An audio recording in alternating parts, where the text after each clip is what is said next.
What are we talking about today on my show? Today on the Robot Show, we're going to be talking about Captain America Civil War. Yeah. It's so sick. Oh, you're too excited. I know. Red rush. I don't think you're going to make it through this episode. Maybe not. I've already been drinking. 5 o'clock somewhere.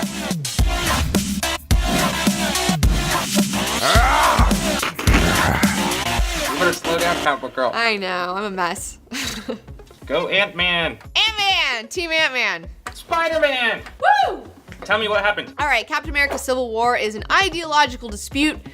You have on the one side Iron Man. He's all like, hey, we need to be put in check because he feels guilty. Oh, you killed my son. He feels really bad about it. So the governments get in touch with him and they're like, hey, we got like 117 governments and like they say that like you guys can't just do whatever you want and like we've all agreed. Why can't they do what they want? Because they're like weapons of mass destruction. The governments are a little like freaked out by that. You know, they want to know that they have some sort of control over these people. Okay. And then on the other side, you have Captain America, and he's like, dude, you can't fucking tell me what to do with my powers. Like, governments are gonna come in here and they're gonna tell us, like, to go do fucked up shit that I'm not gonna fucking do, and then they're gonna tell us we can't do stuff that I need to do, so, like, fuck that. Like, I can't even. So Captain America doesn't trust the government? So, yeah, in Captain America, the Winter Soldier, you have, like, Hydra infiltrating S.H.I.E.L.D. and, like, fucking everything up. So, yeah, he doesn't trust the government. He's got a point. They both have points, and that's what's so great about this movie. So what else happened in the story? All right, well, in the middle of all this goings on, you have the Winter Soldier thrown in. He's being blackmailed by this fucking asshole Zemo, and then, Black Panther's after him, and there's all this stuff going on, and everybody thinks the Winter Soldier's evil, but Steve Rogers is his homeboy, and he's like, dude, you can't fucking judge him for that shit because, like, he was fucking fucked up by the Soviets. Like, you can't just write him off like that. Someone crossed his cords. This Plus, happened to me before. It's his best friend. It's like the only friend he has from the time he was alive. Okay? If you push the wrong button, I go crazy. This is the last remnant of his fucking life, okay? And he just cannot let it go. And like, how could he? How could he? He's so alone in this world. And he's like, you're not gonna tell me my friend sucks because I know he's in there. And it's awesome. Tell me about all the cool scenes in this movie. Oh my God, there are like so many amazing scenes that I feel like I'm gonna forget a bunch of amazing scenes. Now I wanna hear them all. I've seen it twice at this point. And yes, let's start with the fucking airport scene, like number 1 with a bullet. I've been waiting so long to see 2 teams of superheroes face off against one another, okay? Like, I've just been waiting my whole life for this shit. And to see it finally come to fruition is just like, it's so amazing. It was so well done. God damn it. I feel like I might be a little sugar high, a little bit, but I want to say that this is like my favorite Marvel movie that's come out. Oh, wow. Yeah, it's a big deal because like, I love family drama, I love emotional manipulation, I love interpersonal relationships, and that's what this whole movie is about. It's like, in Avengers 2, like, I don't care about Ultron, some big, dumb, omnipotent robot in the internet. What does that mean? I don't even fucking know. It's shenanigans. Hey, Ultron was a robot. He was cool, too. I do care about the relationship between Captain fucking Rogers and fucking Tony Stark. Like, these characters have been going on for years now. I mean, like, 8 years. Like, I met fucking Tony Stark 8 years ago in the movies, and, like, I want them to not have a problem. I want them to figure it out and get along because they're so good together. And it's like you're rooting for that couple to like keep it together. And I love it. And that's where my heart is. I mean, there's this one scene in the movie where, Tony Stark and fucking Steve Rogers are talking. And Tony Stark's like, you're breaking up the Avengers, and like fucking big ups to Robert Downey Jr. I mean, we all know he's fucking amazing, like we all fucking get it, but it's like he almost felt like he was gonna cry, and then he stopped himself before he got too emotional, and it was just like, I was getting emotional. It was so well done. What do you think about Spider-Man? So Spider-Man is perfectly cast. I love him. He is so cute.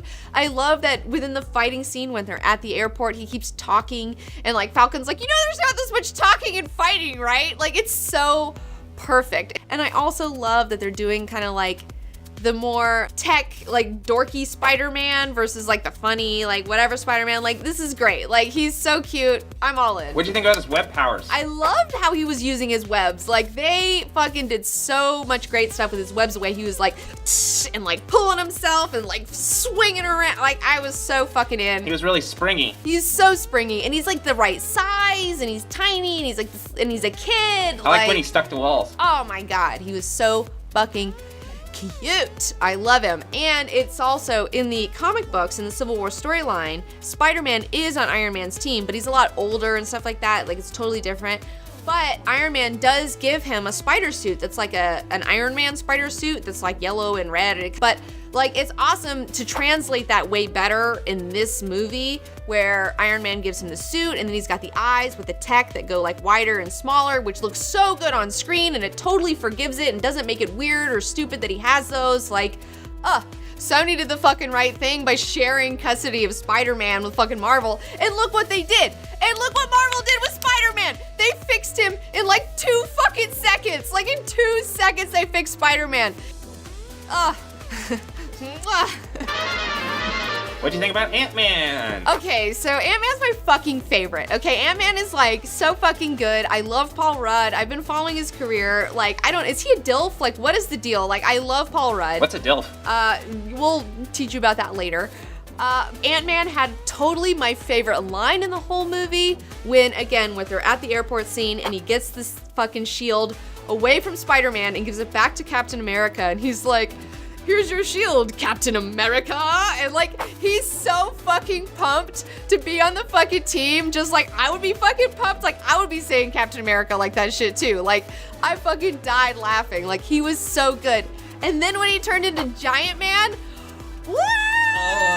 Oh, I wish I could do that. Fuck, that was so much fun. That was so much fun. And when Vision phased through him and he's like, "Oh, guy just went in me!" Like, oh my god, I was dying. Like, even when they're in the prison scene where Scott's like, Hank Pym said never to trust a Stark, and Tony Stark's like, "Who are you?" And he's like, "Oh man, like, come on, like, I want to be in this, like, I'm part of this." Like, that was so fucking amazing.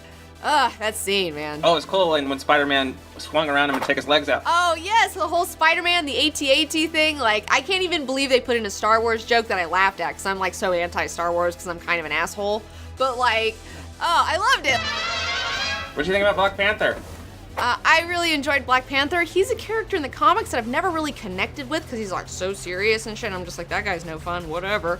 But in the movies, Chadwick Boseman does a great job. He totally brings like a straight man element that is totally needed within this cast of like crazy characters. And I love the fact that his character is both a warrior and a king. And his suit looked awesome.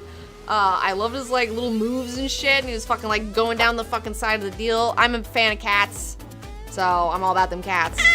I mean, Black Panther's motivations are so great. I mean, his father was killed. He's trying to get at the Winter Soldier who he thinks killed his dad. He finds out that that guy did not kill his dad, and then he sees like vengeance for what it is. And Black Panther had like a really great line at the end where he was like following Iron Man to the place in Siberia with all the other Winter Soldiers and all this stuff, and he's like talking to Baron Zemo, and he's like, "Vengeance has consumed you, and it's consumed them, but like I will not let it consume me." And it was like, yes, like he was so good.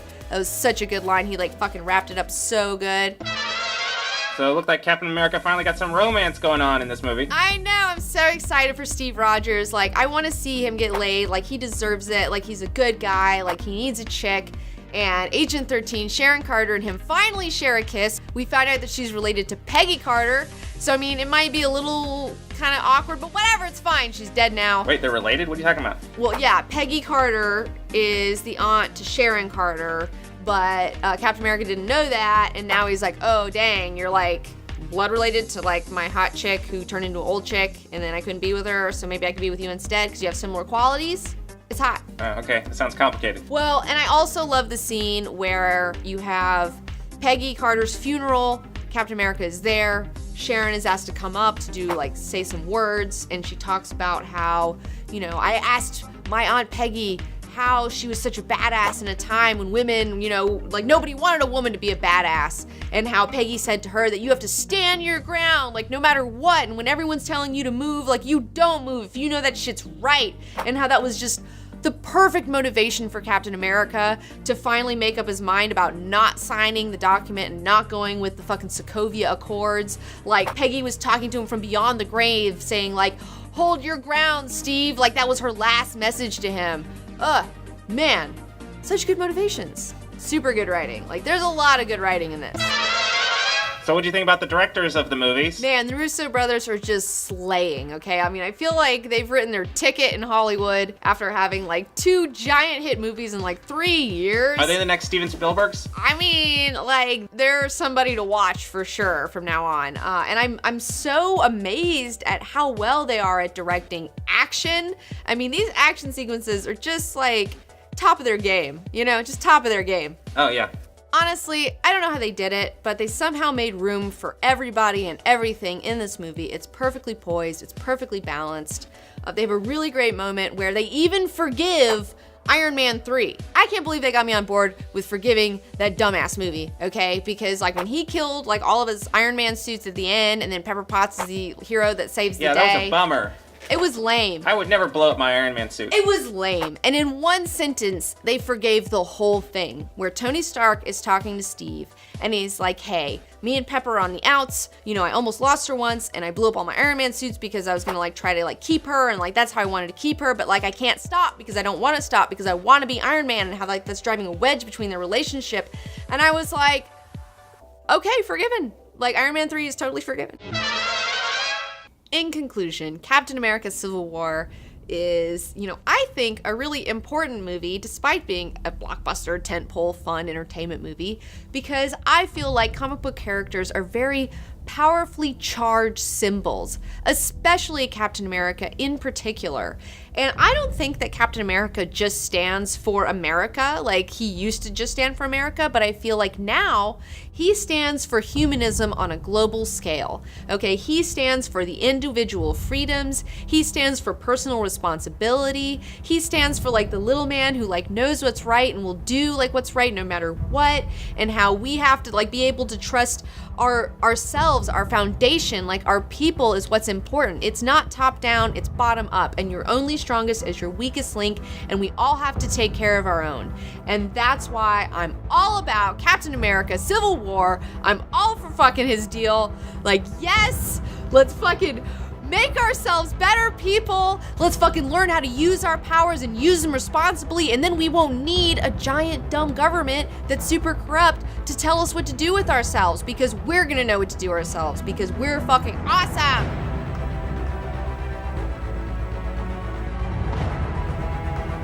Make yourself a better person. I believe in people, just like Steve Rogers believes in people. I believe in the power of the individual. And I believe in redemption, and I believe that we all can fucking make the right choice. Sweet Sugar Crush. Look, this is a moment in time when the stars have aligned, and like we don't even deserve this. Like this is like an amazing time to be alive to see these movies, because like I never thought as a kid growing up that we would see anything like this. And it's just such a huge fucking like big ups to Kevin Feige and the rest of the entire team at Marvel. I mean, they're just a well fucking oiled machine, and it is a pleasure to watch them work. They stay true to the fucking characters, they're true to the fucking fans, like they know what they're doing. So don't forget, May 27th, Epic History X-Men Volume 3 on Vimeo. We're gonna be releasing our 3rd X-Men documentary. It's gonna be about an hour long, it's super nuts. And if you still have been a procrastinator and you haven't gotten yourself a calendar for this year, the Comic Book Girl 19 calendar is now on sale for $10. You still got like 7 months to use it because it goes through January of next year, so it's a whole thing. So yeah, and don't forget to like this video, subscribe to my channel, and follow me on Instagram, Twitter, Tumblr, whatever you want to do. It's up to you. Freedom! What do you think about Black Panther?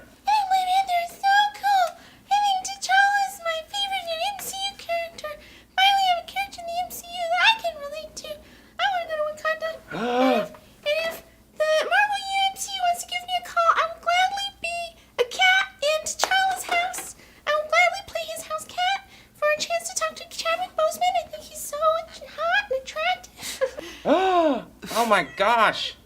The cat can talk! Oh! I can talk. I've been able to talk this whole time. A talking cat? I'm What? I'm a talking cat. You talk so much. Hey, wait a minute. What? I think you're the one doing that voice for Beans.